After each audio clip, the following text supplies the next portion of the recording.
उनके चरणारविंदों में शतकोटि नमन बंदन करते हुए मित्रों को, जिज्ञासुओं को, धर्म प्रेमियों को, ज्योतिष विज्ञान प्रेमियों को हर हर महादेव, बम बम भोले नमः शिवाय। मित्रों,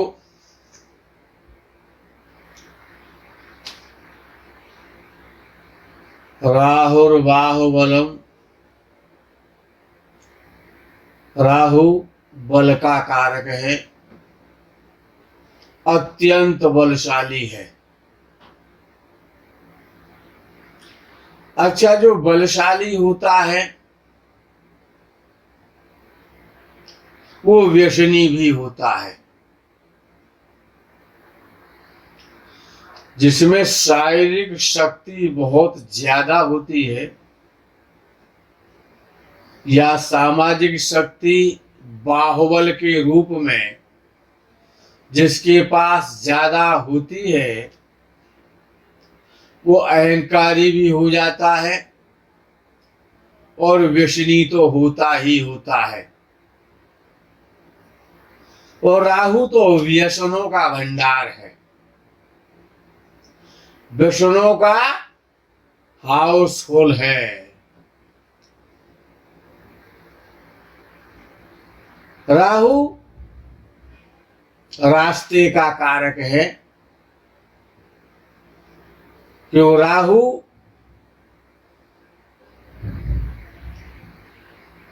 का जो बीज मंत्र है, जो नाम मंत्र है, जो बीजाक्षर मंत्र है, वो राहवे नमः। राह कहते हैं रास्ता के लिए, अर्थात राहु रास्ता का कारक है।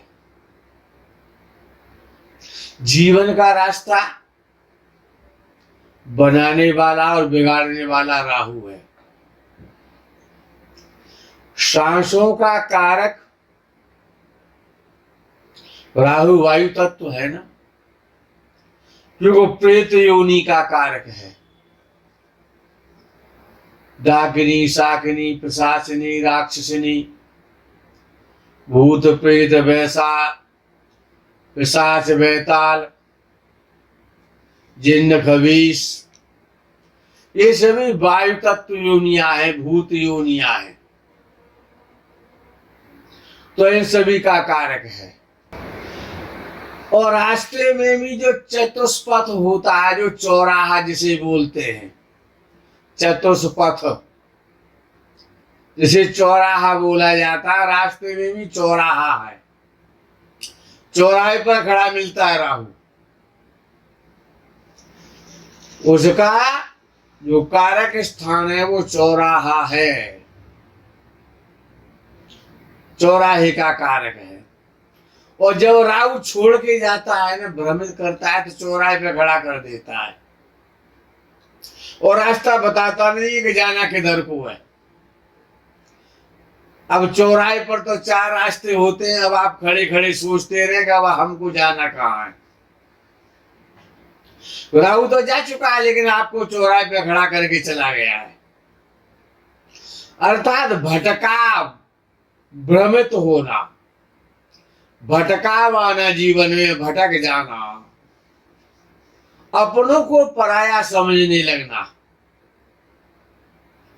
जीवन में भ्रम और भटका, भ्रमित होना, इन सब का कारक है राहु। डाउटफुल रहना, संदेह, और संदेह की किसी भी ग्रह के पास मेडिसिन नहीं है। जब राहु किसी को डाउटफुल करता है, जब राहु किसी को संदिग्ध करता है, तो उसकी किसी के पास औषधि नहीं है। स्वयं संदेह में रहना और दूसरों को संदेह में डाल देना, स्वयं भी डाउटफुल रहना और दूसरों को डाउटफुल करना, ये राहु का काम है। धोखा देना। और राहु पता है कैसा ग्रह है? बड़ा भयंकर है। पावरफुल के साथ साथ बदला लेने की जो उसकी जो पावर है बदले की भावना हमेशा उसकी प्रबल रहती है। धोखा देने में तो उसके पास मास्टर डिग्री है ही है। राहु वायदे पे वायदे करता है। आज वायदा कर दिया, फिर कल वायदा कर देंगे, वायदे पे वायदा करता है। और जब राहु किसी को धोखा देता है तो चौराहे पर खड़ा करके चला जाता है। सामने वाला तो सोचता है, इतना वो विश्वास में होता है कि जो वायदा किया वो निभाना पड़ेगा। लेकिन राहु ऐसा कभी करता नहीं है। राहु तो पान की पीक है, खा लेगा और थूक देगा। राहु किसी वायदे को नहीं निभाएगा। आप सोचते रहेंगे वायदा किया तो निभाना तो पड़ेगा, ऐसा होता नहीं है राहु के यहां। फिर कैसा होता है? जब राहु धोखा देता है तो कटे रात मेरी गिन गिन के तारे, न तुम हमारे न हम तुम्हारे। राहु ऐसे धोखा देता है कि कटे रात मेरी गिन गिन के तारे, न हम तुम्हारे न तुम हमारे। राहु बहुत बड़ा पॉलिटिकल ग्रह है, सबको गोली दे देता है, किसी को छोड़ने वाला नहीं है। अच्छा, राहु में शनि के समान गुण है। राहु बलवान हो, लगन में हो या 8वें भाव में हो, कमजोर ना हो। बलवान हो, मिथुन राशि का हो चाहे कन्या राशि का हो, चाहे मीन राशि का हो या मकर राशि का हो, और वृषभ राशि का हो या तुला राशि का हो, तो फिर कहने क्या है, बहुत अच्छा फल देता है। कहा राहु लगन में हो या 8वें में हो तो क्या करता है, कौन सा फल देता है? अच्छा, शरीर मजबूत देता है, पुष्ट शरीर वाला बनाता है। लगन में या अष्टम में हो, बलवान हो, मजबूत हो, पावरफुल हो, लंबी आयु वाला बना देता है, दीर्घ जीवी बनाता है, साहसी बनाता है और वीर बनाता है। और राहु ये निर्बल हुआ तो, कमजोर हुआ तो आप भी कमजोर हो जाएंगे। जब तक दुबला होगा, पतला होगा, कमजोर शरीर का होगा। राहु बली हो, राहु बलवान हो, शक्तिशाली हो, और शनि की भी दृष्टि हो और शुक्र की भी दृष्टि हो, किस पर? राहु पर। याद रखना मित्रों, बड़े अच्छे सूत्र हैं पाराशर ऋषि के। राहु बलवान हो और शनि और शुक्र की उस पर दृष्टि हो तो जातक बहुत मजबूत शरीर का, पुष्ट शरीर का, लंबे चौड़ा शरीर वाला होता है, साहसी होता है, किंतु कामी बहुत होता है,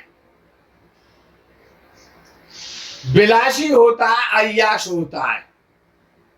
कभी कभी तो ऐसा भी देखा जाता है जातक जब शुक्र की और शनि दोनों की दृष्टि राहु पर है और राहु बलवान है तो व्यक्ति व्यभिचारी हो जाता है। और राहु के साथ कृष्ण पक्ष का चंद्रमा हो, राहु कृष्ण पक्ष के चंद्रमा के साथ युति बना के बैठा हो, या फिर तुला राशि में राहु हो और सूर्य साथ में बैठा हो नीच राशि का, कर्क राशि का राहु हो तो चंद्र साथ में बैठा हो लेकिन कृष्ण पक्ष का चंद्र हो, या फिर राहु की दृष्टि सूर्य चंद्र पर पड़ती हो तो जातक दुबले पतले शरीर का होगा। अल्पायु बना देता है राहु। फिर आलसी तो होता ही होता है ऐसा जातक। मनोबल और आत्मबल बहुत कमजोर होता है ऐसे जातकों का, जिनका सूर्य या चंद्र राहु के द्वारा पीड़ित होता है। आत्मबल बहुत कमजोर हो जाता है, आत्मबली नहीं होते, चाटुकार हो जाते हैं। जातक पाप कर्म में निरत रहता है, मन से भ्रमित हो जाता है, उन्मादी हो जाता है, भ्रमित हो जाता है, डाउटफुल रहता है। और राहु 12वें भाव में हो तो जातक को व्यभिचारी बनाता है और पतित बनाता है। और जब राहु 12वें भाव में होता है तो अधोगति हो जाती है। 12वें भाव का राहु अधोगति देता है, पापी बनाता है, पतित बनाता है, व्यभिचारी बनाता है, और जातक को नरक में जाना पड़ता है, नरक भोगना पड़ता है। मृत्यु के बाद भी पीछा नहीं छोड़ता है, उसे नरक में और धकेल देता है ले जाकर के। दूसरे भाव में जब राहु होता है तो मांसाहारी और मद्य सेवी तो बनाता है या व्यसनी बना देता है, मदरा प्रेमी बनाता है या व्यसनों का प्रेमी बना देता है। राहु, केतु और शनि, इनका तीनों का प्रभाव ये द्वितीय भाव यानी धन स्थान पर हो तो जातक प्रायः दाढ़ी मूछ रखने वाला होता है। और 10वें और 11वें भाव में का राहु से संबंध हो जाए, या तो 10वें या 11वें भाव में राहु हो या इनके भावेशों के साथ बैठा हो, दशमेश के या एकादशेश के साथ बैठा हो, तो जातक राजनीति के क्षेत्र में प्रवेश करता है। राजनीतिक लोगों से उसके संपर्क रहते हैं, संबंध बनते हैं, अनैतिक कार्य करने वाला होता है, गलत तरीके से धनार्जन करता है, अपराधी और स्मगलर लोगों से, चोरों से, ठगों से, बदतमीजों से, बदमाशों से, नक्कालों से, धोखेबाजों से ऐसा जातक धन कमाता है। राजनीतिक क्षेत्र में उसके संबंध अपने आप जुड़ते चले जाते हैं। अच्छा, जो भी राहु से जातक प्रभावित होता है, राहु का प्रभाव यदि कुंडली में जातक पर है, लग्न पर या लग्नेश पर है, द्वितीय पर या द्वितीयेश पर है, या राहु केंद्र में बैठा 1, 4, 7, 10 में कहीं पर भी बैठा है तो केंद्रीय प्रभाव लगन पर पड़ता है, राहु का प्रभाव लगन पर हो जाता है और लगन ही जातक या जातिका होता है। तो व्यक्ति बड़ा दुष्ट स्वभाव का होता है। दुष्ट स्वभाव का मतलब दुष्ट बहुत प्रकार के हैं, वायदा देने में परफेक्ट हो जाता है, किसी से कभी कुछ मनाही नहीं करेगा। कोई कहेगा मुझे लाल किला गिफ्ट में चाहिए, हाँ मैं दे दूंगा तुम्हें लाल किला गिफ्ट में। कोई कहेगा कि मुझे प्रधानमंत्री बनना है, कहा मैं आपको प्रधानमंत्री बना दूंगा। कोई कहेगा मुझे 50 करोड़ रुपए चाहिए, कल तक मिल जाएंगे, हाँ मिल जाएंगे। राहु एक ऐसा ग्रह है, ऐसा व्यक्ति कभी भी मनाही नहीं करता है, सबको यश करता है, लेकिन वायदे पे वायदे करता है। अपना काम बनता, बाहर में जाए जनता, राहु उसका नाम है। अपना काम बनाने में बहुत चतुर होता है। ऐशान फरामोश होता है ऐसा व्यक्ति